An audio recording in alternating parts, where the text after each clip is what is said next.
Lizzie Luna, and I'm drinking coffee. After much deliberation,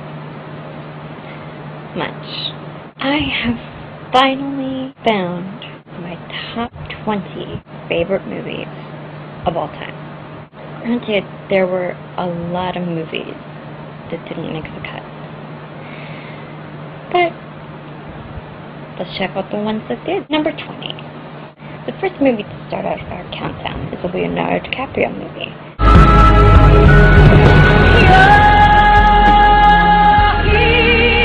No, not that one. I'm talking about The Aviator. Most who know me will assume I only like this movie because Gwen Stefani is in it. I would like to use this occasion to publicly thank Mr. Hughes for the opportunity he gave me.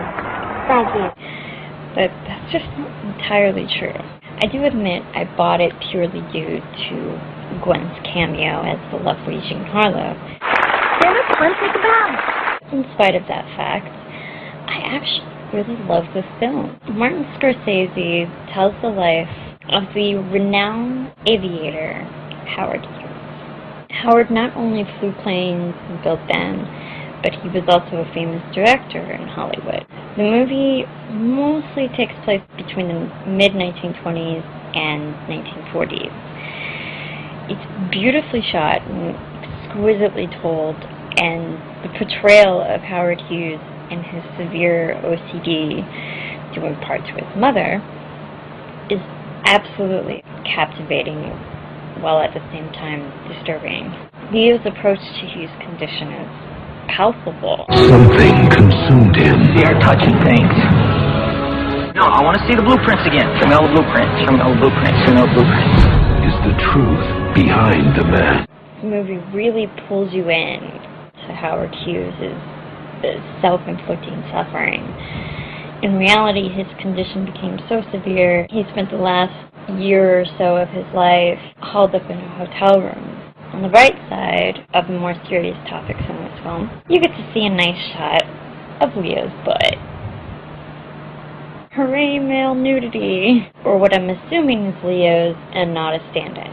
I will continue to enjoy my blissful ignorance on this matter while further enjoying this film. Please, watch it. You'll love it. Number 19. Billy Madison, played by Adam Sandler, is overlooked for the position of taking over his father's company. You're gonna give the company to Eric? He is a bad, bad man! Due in part to the fact that he is a freeloading drunk. Man, why did I have so many drinks I can't remember? His father had to pay off his teachers just so he could pass the class. You graduated because I paid your teachers to give you decent grades. How long did that go on? You remember that spelling bee you won in the first grade? Oh, no, you didn't.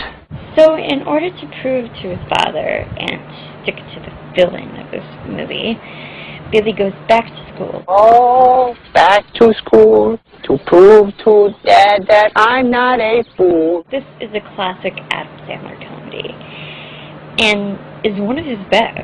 I had a hard time picking which one would make the list. Happy Gilmore, Billy Madison, because I had said for years that Happy Gilmore is my favorite Adam Sandler movie. It's definitely one of. Billy Madison just brings more to the table. Oh, I can. And I will. Granted, Happy Gilmore has the awesome fight scene between Adam Sandler and Bob Barker. Bitch. Oh my god. That is the best thing ever. Stay out of my way, or you'll pay. Listen to what I say. How about I just go eat some hay? I can make things out of clay and lay by the bay. I just may. What do you say? Billy has a lot of great stuff too. For instance, a random cameo by Chris Farley. I'll turn this damn bus around. That'll end your precious little field trip pretty damn quick, huh? And you know what? I'm glad he's in it because he was awesome. And then there's the fact that they break into a random song. Yes, I will go back to school. No one can stop you if you try. Don't I have a nice rap? It serves no purpose to the plot and is absolutely cheesy. I like cheese. I like it a lot. Also, there are great jokes in this movie. Stop looking at me, Swan! So sorry to interrupt. Please do not do that. Come on, I swear. Just hang in there 1 second. Please, God, give me the answer. Écoute mon vieux, tu n'apprendras jamais à parler français, c'est parce qu'il faut tirer un imbécile, ça ne vaut pas la peine de continuer cette conversation. Slow down. Écoute mon vieux, tu n'apprendras jamais à parler français, tu n'as pas ce qu'il faut, tu es un imbécile, ça ne vaut pas la peine de continuer cette conversation. Ah, 1588. That is correct. What you just said is one of the most insanely idiotic things I have ever heard. Everyone in this room is now dumber for having listened to it. I award you no points, and may God have mercy on your soul. Okay, a simple wrong would have done just fine. Really great jokes. So watch it and love it. If not, the giant penguin will come after you. Number 18. Mean Girls. Hi, I'm Katie. I'm Janice. This is Damien. Watch out! New meat coming through! I know, some of you are going to groan at me for even considering this, but it really is a genius film. Totally makes fun of teen movies without being overly stupid like most parody movies. Mean Girls is at times downright silly. But they know they are. That's why her hair is so big. It's full of secrets. Every one of these girls featured in the film were absolutely perfect for their roles. Plastics. Who are the plastics?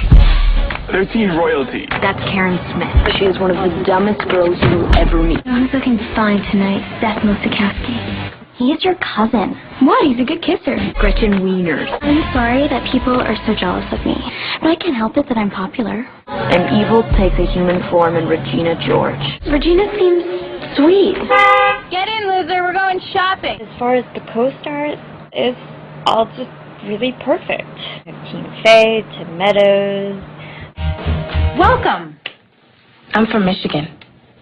Great. Amy Poehler. Is there alcohol in this? Why do you want a little bit? Because if you're going to drink, I'd rather you do it in the house. What else could you want out of a movie? If you haven't seen it, I strongly recommend it. It's beyond phenomenal. If you and your friends are a bunch of nerds that quote movies, songs, and etc., then you will most likely adore this film. Number 17. This movie made the list because I loved this movie when I was a child, and I love the remake as well, both of which are included in this slot. Haha. How the Grinch Stole Christmas, animated version, and the Jim Carrey version. Why? Because I can.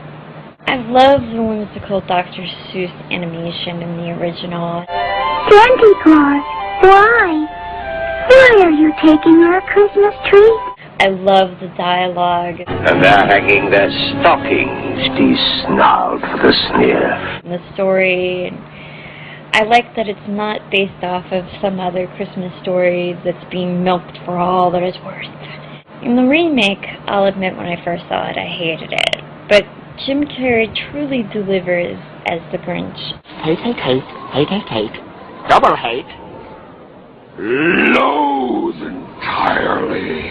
And at the same time, approaches the character in an entirely different way, which is a good thing. I'm going to throw up, and then I'm going to die! To me. So I've come to terms with the fact that the movie is not at all like its predecessor. And now, I love it. Very, very much. It's like my holiday tradition now. Watch it every year. Again, another movie I strongly recommend. Number 16. I know you're going to think it's stupid. Jurassic Park.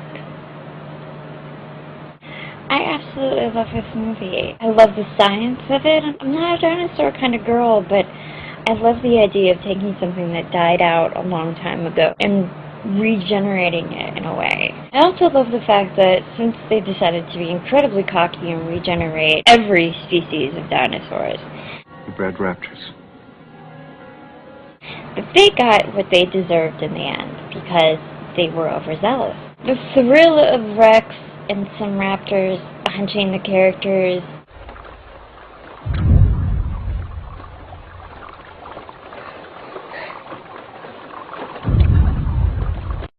and just the epic nature that this kind of story entails.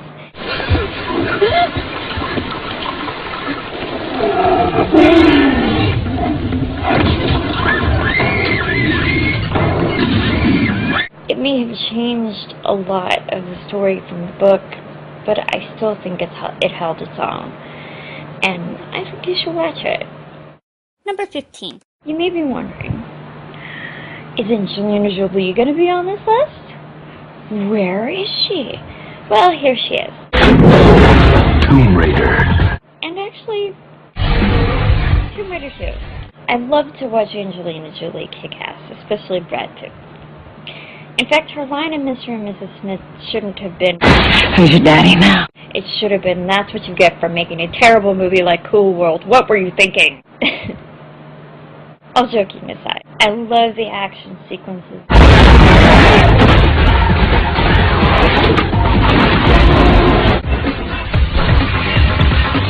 I love the stunts of the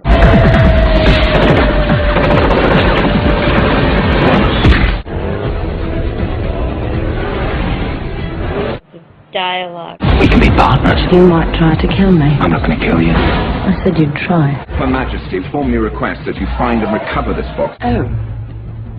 Well, now that I have Her Majesty's permission. Stories. Have you ever heard of the Clock of Ages? It gives its possessor power of the light. Pandora's box. Do you mean the Greek myth? That's the Sunday school version. It's rare that a movie based off of a video game can actually work. But this one turned out amazing. I mean, come on. In Tomb Raider 2...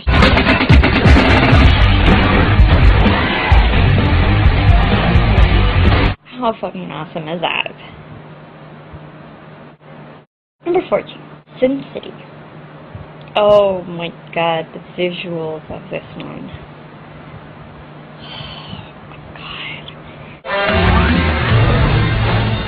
This movie is incredible. I love the stories between the characters, the way that the film was presented in kind of a comic book form. We'll fight the cops and the mob. We'll go to war. All the action, all the sex, and all the sin. I loved seeing Jessica Alba in a more seductive manner. And I adored Alexis Bledel playing the prostitute that backstabs the others. We'll just talk, it'll be nice. You've just gone and done the dumbest thing in your whole life.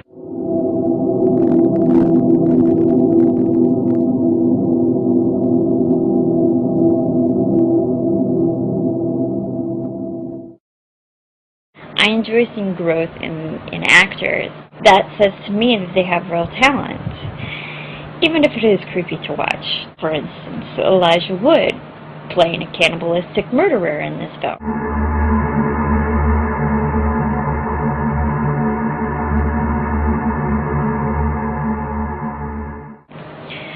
That was hard to watch, because the whole time all I could think of was sweet little Frodo from Lord of the Rings, or even the kid from the movie Flipper. What happened? You turned into a cannibalistic murderer? Where did we go wrong? This movie is also on the countdown to pay tribute to the lovely actress Brittany Murphy. You left us too soon, sweetheart. And this was a really good role that you presented. It's so far away from Uptown Girls and Clueless. I haven't seen many of your other movies, but I definitely consider this one of your best. Shut up and keep your hands to yourself, or I'll cut your little peckles. Okay, you got me. As well as Just Married. Even though I can't stand Ashton Kutcher, you were really funny in that. Rest in peace, babe. Number 13. Since this next one coincides with its sequels, I'm going to cheat and say the entire Lord of the Rings trilogy. These movies were epic, exciting, and kept me on pins and needles because I hadn't read the books. This is the One Ring, forged by the Dark Lord Sauron. You need to open in this ring to cover all the lands of darkness. What must I do? I loved the good guys, and I was absolutely brokenhearted when Gandalf fell and died, and then everything was all right when they brought him back in the second one, even though they didn't really explain how he came back. It cannot be. You hell. I loved to loathe the bad guys that wanted to steal the ring for their own desires. A new power is rising. Its victory is at hand. And I hated Gollum. For taking Frodo into that tunnel where the giant spider lived. I hate spiders. Hate. All in all, I thoroughly enjoyed watching them take down the bad guys, even though I didn't enjoy the mindfuck they pulled on us at the end of the third one. You bastards. It is an army bred for a single purpose, to destroy the world of men. Let them come. So, if you're into fantasy, adventure, and, well, lovable characters, and bad guys you love to hate, great special effects, and an altogether amazing story, please, watch this. Yes, each movie is 3 hours long, but it's totally worth it. It's an amazing ride. Number 12. I'm the biggest dork, Monty Python and the Holy Grail. It was not introduced to me until I was about 20. But God, I love it so. It's full of silly British humor, which, of course, I love, and complete nonsense. Go and boil your bottom, sons of a silly person! I'll blow my nose at you! I fart in your general direction! Your mother was a hamster! Is there someone else up there we could talk to? Anyone that really knows me knows that my sense of humor is a mix of nonsensical, slapstick, sarcastic, dark, and often morbid. This movie is a gem, with the Black Knight, Just a flesh wound. the knights who say, "Neat!" I love the silliness of this movie, I really do. On second thoughts, let's not go to Camelot. It is a silly place. If you want to enjoy a perfectly outrageous film, then please watch this movie. Number 11. Holy shit. Rob Marshall, you are good. This visual adaptation of the book by the same name is beyond words. The story itself is absolutely heart-wrenching at times, but the film is so visually dynamic that even when Sayuri is pouring her heart out, you still find yourself gazing at the screen in amazement at the beauty of the shot. It takes place in Japan, which, of course, I love. So each scene is aesthetically pleasing because of the surroundings. Every step I have taken has been to bring myself closer to you. It's a perfect, triumphant story about this young Japanese girl who's torn away from her family and sold to become a geisha. She didn't want it until she ran into the man of her dreams. And she prayed that she could be a geisha so she could see him again. She worked really hard. And eventually found herself becoming the most famous Mayako apprentice geisha.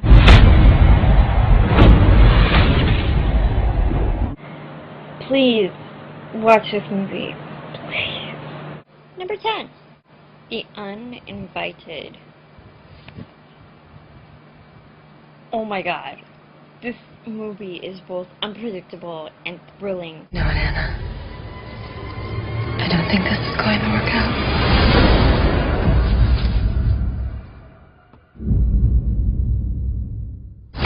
You're next. Not so much of a gore fest like most thriller horror movies.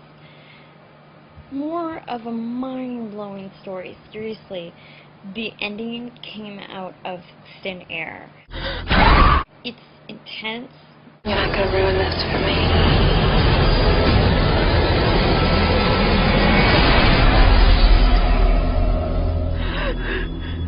The trailer plays up a lot more of the intensity than there really is in the movie, but it's still an unbelievably amazing movie. This is probably the best horror movie I have ever seen. Ever. And yes, I have seen The Exorcist. And it didn't faze me. You'll survive. It's even knocked the eye out of the park. And I fucking loved that movie like madness. If you haven't seen this movie, I really do recommend it. I think it's incredible. Number 9. The Princess Bride. This movie is a classic. Carrie Elwes is charming as Wesley, and God, this movie is just so good. It's funny. Inconceivable! It's sweet. This is true love. Perfect recipe for a fairy tale. I love the characters, the semi-original plot line. I say semi because it's a fairy tale and most fairy tales derive from others. And they use the same basic formula. Throw in some jokes, add some obstacles to defeat, and then throw in a love connection. I'm not necessarily saying it's a bad thing. I'm just saying that's mostly what it all comes down to. The story between Wesley and Buttercup is bittersweet, though I despise her name. What kind of name is Buttercup? Really? What the fuck? The villainy is simply treacherous in a good way, and yet refreshingly comical. Stop sitting here listening to me banter on about it. Go watch the fucking movie. It is good. It is fucking good. Number 8. The Producers. I love this musical. I love Mel Brooks. Most that know me well enough would argue that I have a sick fetish with Judaism. But I don't. It just fascinates me. This is a tale of Nathan Lane's character, who is a down-and-out Broadway producer. Matthew Broderick's character is an accountant who comes to see Lane to check Lane's financial books. Let's assume for a moment that you are a dishonest man. Assume away. Under the right circumstances, a producer could make more money with a flop than he could with a hit. You bloody little genius! So the scheme begins. Marvelous musical numbers. Haben Sie gehört, das deutsche Bar mit der Bang, mit der Boom, mit der Bing, Bang, Bing, Bang, Boom. And the connection between Nathan Lane and Matthew Broderick is amazing. Like, the chemistry, it's insane. The way they play off of each other makes for perfect comedic timing. It is like they were just meant to play these roles. And I'm sorry, I know that everybody loves the 1960s version with Gene Wilder and some other guy that I don't recognize. And as much as I love Gene Wilder, I do, madly, but Gene Wilder's character was a little too blah. Matthew Broderick plays the character of Leo Bloom is much more of a spaz about it. This is it! Man, she's fantastic. I've never felt this way before. So, this movie is incredibly funny. I must tell my bird. He's gonna tell his birds.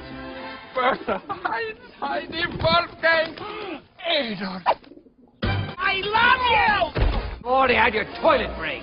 I'm not going into the toilet. I'm going into show business. And entertaining. And I strongly recommend it. Seriously. Number 7. Since we're on the topic of Mel Brooks films, Robin Hood, Men in Tights. I can't even begin to express my absolute love for this film. Mel Brooks makes a phenomenal presentation of Robin Hood. It's funny, it's witty, charming. Unlike some other Robin Hoods, I can speak with an English accent. And thoroughly entertaining. Yeah! The songs are amusing. Yo, yo, yo! Check it out! And while the story is not new to anyone at this point, it's still incredibly enjoyable. The jokes in this movie are to die for.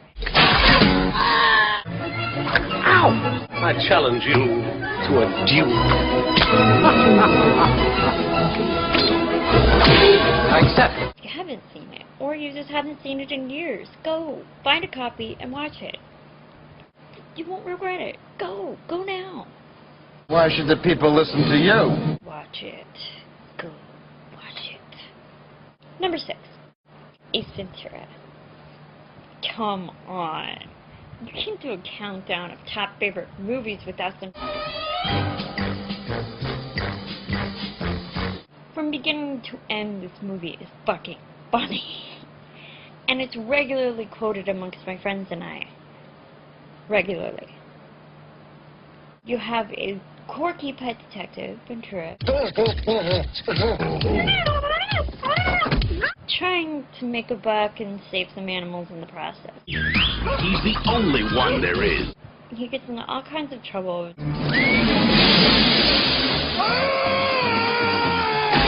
due to the disappearance of the mascot for the Miami Dolphins.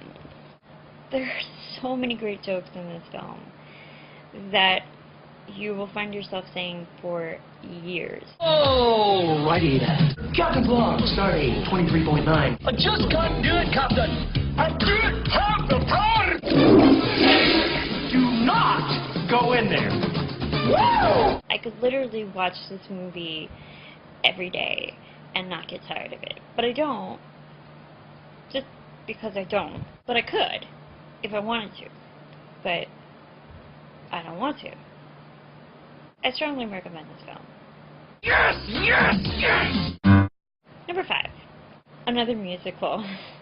And no, it's not the last one on the list. Chicago. Rob Marshall, again, is quickly becoming my favorite director. This one and Memoirs of a Geisha both made this list. Chicago opens up with the stunning Catherine Zeta-Jones performing all that jazz. Renee Zellweger murders her lover, not her husband. She winds up in prison where... You're the McKelly. I was there the night that you got arrested. We get an incredible, my favorite, musical number, simply titled Cell Block Tango.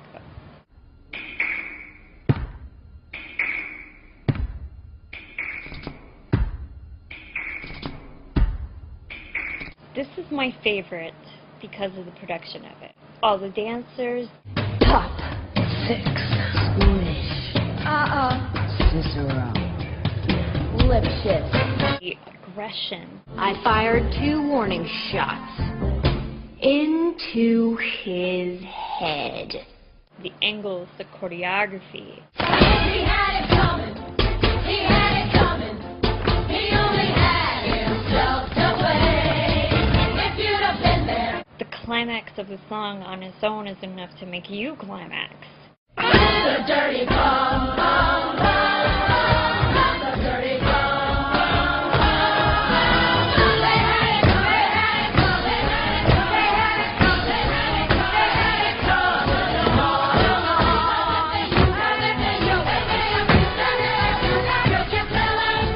coming. Holy crap.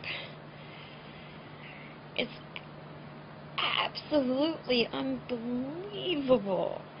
We're introduced to more characters like Billy Flynn, whom I prefer Jerry Orbach playing him in the original Broadway production over Richard Gere.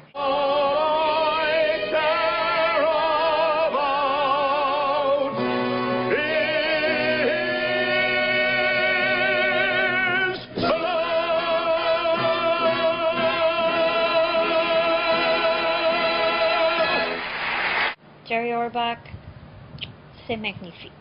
Richard Gere was entertaining. He was very good at Billy Flynn, but you can't win them all, I suppose. There's other characters too, which you'll find out, because you're going to watch it. Every musical number is beautifully executed. This movie makes murder look glamorous. So, go watch it. Number 4, Batman Returns. God, I love this movie. I love Batman. And I love Catwoman.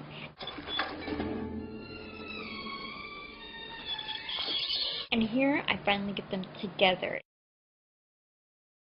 It's edgy, yet comedic, suspenseful. Mostly, I love this film because of Catwoman. Oh, Michelle Pfeiffer.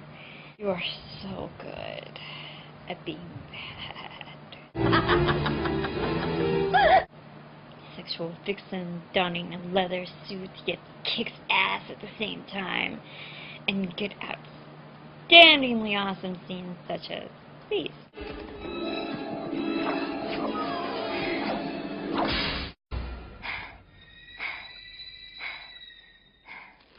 Meow.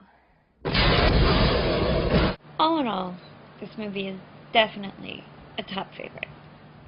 Number 3. I know, I have a lot of musicals on here, but I can't help it. I love them.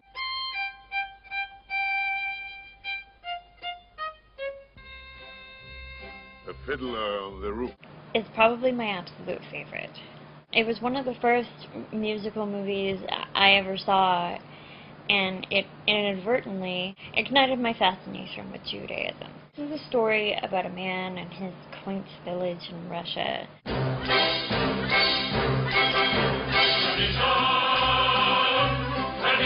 It takes place during the Second World War, I believe. I think. This is still my home. Get off my land. It tells of Tevye, of his trials and tribulations as he speaks to God. He has 5 daughters, and yet he's only the village milkman. 3 of the 5 are proper age for marriage. For I'm longing to be the envy of all I see. For Papa, make him a scholar. For Mama, make him rich as a king. So there's that to worry about, on top of the possibility of being evicted from the village solely for the fact that they're Jewish. He speaks to God of how the world is changing right before him. His daughters want to choose their husbands, but they're still with the tradition of arranged marriages. What's a man to do? When shall we make the wedding? Oh, thank you, Papa. What else could I do? It's truly a beautiful story, and I loved it since I was 10 years old, and I still love it today. And if you like Jewish sarcasm, this is the movie for you. You won't be sorry. I won't be sorry. I'm sorry already. Number 2. Those of you who know me personally know that I am obsessed with Disney. With that said, I feel I have to have at least one animated Disney movie on this list. Most of you who know me are also obsessed with Disney and will be like, what? Only one? How is that possible? Well, it is possible because I plan on having a top favorite Disney movies countdown. So, this movie has been my absolute favorite ever since it came out. I know it like the back of my hand. You turn it on and I can recite almost word for word. I love everything about it. The story, the characters, the animation, all the bright colors, and damn it, Robin Williams. I'm sure if you didn't already know, then you've guessed. Aladdin. If not, you're a loser and you need to reevaluate your life. Due to legal fiddle-faddle, Williams and Disney Corporation had an immense falling out, so he was not in the second Aladdin. I bring this up because I was about to say, if you take Robin Williams out of the equation, then you get a really crappy lame-ass movie. Don't believe me? Just watch the atrocity that is Return of Jafar. Not only was Robin Williams not a part of it, but it seems like the animators and the folks that do the coloring just didn't give a shit about the second film. Because it was all darker color tones, and the drawings were flop jobs. Williams and Disney had patched things up, so he came back for the third, and hopefully the last Aladdin film, only to have another falling out. They go back and forth. Either way, the original Aladdin is timeless and perfect. The animation, the music, everything. And what can I say? I adore Jasmine.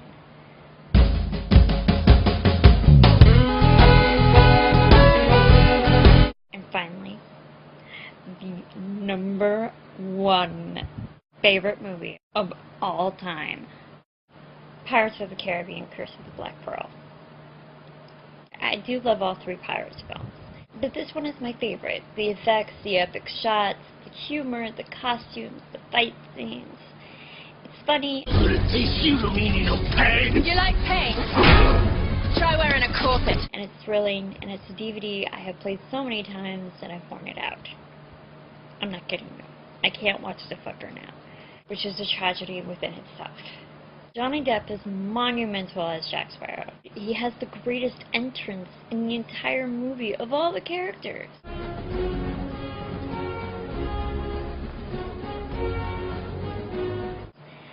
No one else on this planet could make sailing in on a sinking boat look so fucking cool. He manages to get out of the tightest of jams, and all without breaking a sweat. The Commodore, Will, Elizabeth, hell, even the Governor make for excellent co-stars. Oh my god. Don't even get me started on Barbossa. You better start believing in ghost stories. You're in one. He's the best villain in my eyes since Maleficent from Sleeping Beauty. Hello. Jeffrey Rush brought a kind of humanity to the role. The depth of his portrayal of Barbossa went so deep I was even sad when he died at the end. We accursed men. I really was. And I nearly jumped out of my seat screaming at the end of the second Pirates when they brought him back. And my mother looked at me after the lights came on and the credits rolled up saying, "You're probably the only person in this theater who's happy to have Barbossa back." And I said, I don't care. I love him. And you will too if you've never seen this movie. Oh my god. First of all, you're deprived.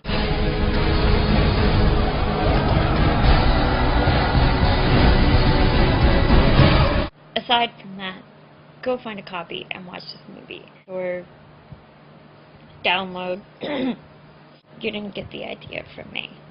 Either way, find some way to get this movie. Hell, if you have to sit on a trash can and watch it through a neighbor's window or something. Well, that, my dear children, is the end of my top 20 favorite movies of all time. Now, like I said, a lot of movies didn't make the cut. Because, you know, I didn't want to have a list of 50 or 40, you know, top favorite movies. Although I could have. But since these videos are being posted on YouTube, I have to be realistic, and I have to cut things for time. So anyways, I hope you enjoyed, and I hope that at least a few of them you can go out and rent. Have a lovely day.